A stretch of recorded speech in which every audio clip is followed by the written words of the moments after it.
Hey guys, this is Mike from BTech Reviews here, and today I wanted to do something a little different, guys.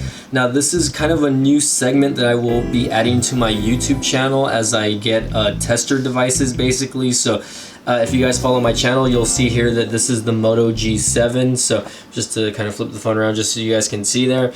So I wanted to do what we would like to call, I guess, Geekbench test scores, or Geekbench scores, so to speak. So I haven't seen a lot of that on YouTube, so I was just like, well, I have a few review units that I have had over the past couple months, and I decided, hey, let's do some benchmarking on these. So the app that I'm going to use is actually called Geekbench 4, and if you guys are familiar with it, a lot of you all know that a lot of tech YouTubers and just people in general use this to, I guess, benchmark the device to see how it performs and where it stacks up against other devices. So I'm going to go ahead and I'm going to kill whatever apps I have here in the background first of all. So you guys can see here I have a few apps here. So I'm going to go ahead and just clear them all out. Just make sure that that's cleaned out.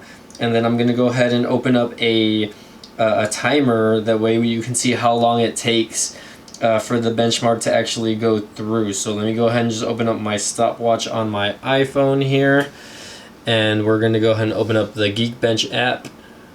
Alright, so let's do that, and then of course, again, just so you guys know, let's click here really quick. Let's go to device. I've already run a Geekbench score in the past, but just so you know, again, this phone is running off of an octa-core processor, has 4 gigs of RAM, an Adreno 506, and again, it's got a 3000 milliamp battery. So let's go to the device benchmarks now, or let's go ahead and run a benchmark. And I'm going to go ahead and start the timer. So let's see. We're going to do this on 3, 2.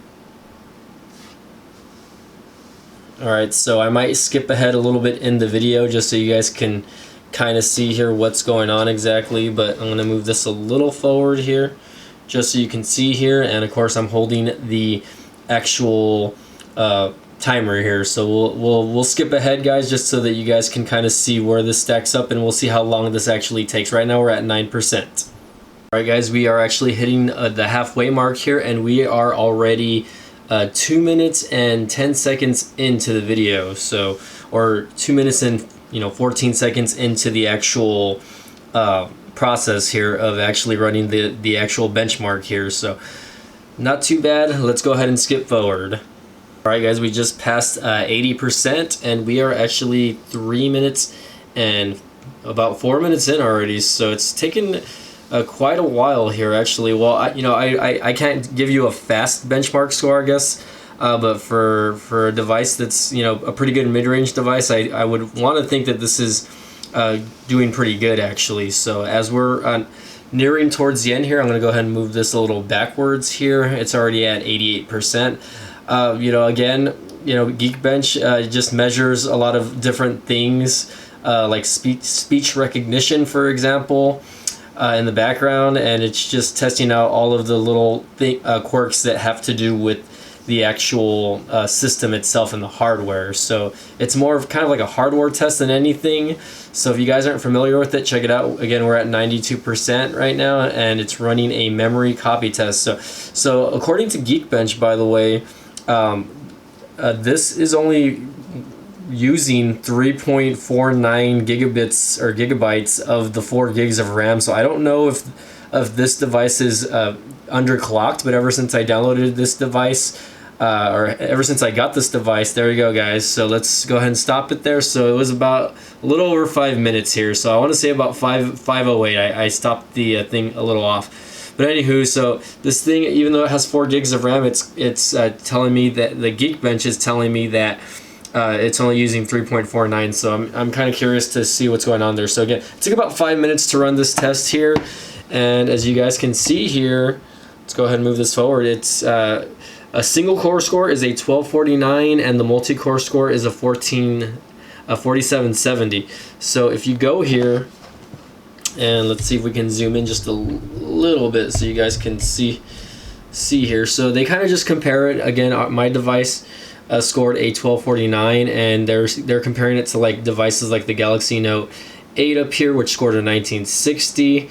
Even the Samsung Galaxy S8 scored a 1900. So just going down the list here, you can see here that the Google Pixel 2 scored an 1870, and again that's a device from 2017 already. So you're just seeing here that what these other devices benchmark. So Galaxy S7 1806, the Note 7 1786. Can we really compare the Note 7, right?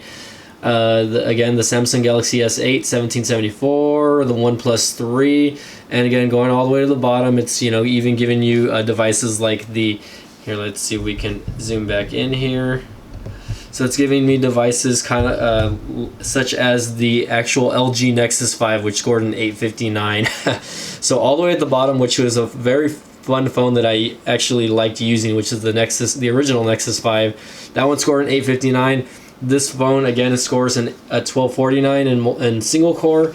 Multi-core score does a little better. It scored a 4770. And again, you're gonna have top tier devices up here like the Samsung Galaxy Note 8 at 6400.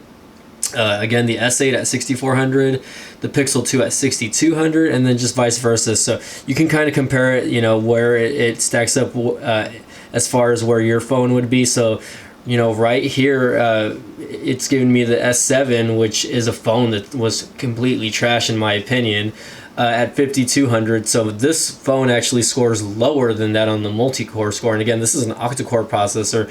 So again, I had the Samsung Galaxy 7, and it was horrible.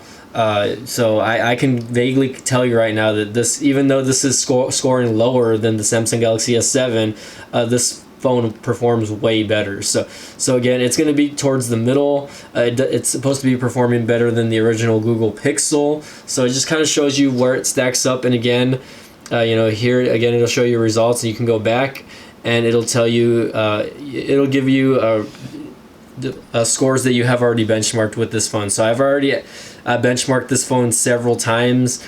My first one was May the 3rd. And it was pretty much getting around the same score. So even though the first time I did it, I had less apps, it's actually scored less on the multi-score ranks over here. Let me see if I can get that to focus, autofocus there. So you can see there that again, all of them are comparing to each other, and they're all about the same. 1200 on the single core and 4700 on the multi-core score, guys. So again, this is Mike from B-Tech Reviews, guys. If you like this video, just go ahead and give it a thumbs up. I thought this was pretty interesting, and I hope that this will help you decide whether you guys decide to buy a Moto G7 or not. Again, a Geekbench is not a way of measuring how the phone actually performs on a day-to-day basis. So again, this is just numbers and statistics here that the app uses. But again, this phone for the most part has been very snappy and very easy to use. Me owning it for a couple weeks now. So again, guys, if you like this video, please give it a thumbs up. If you have any comments to share or any opinions on this video, go ahead and share your comment, man, whether you like it or hated it.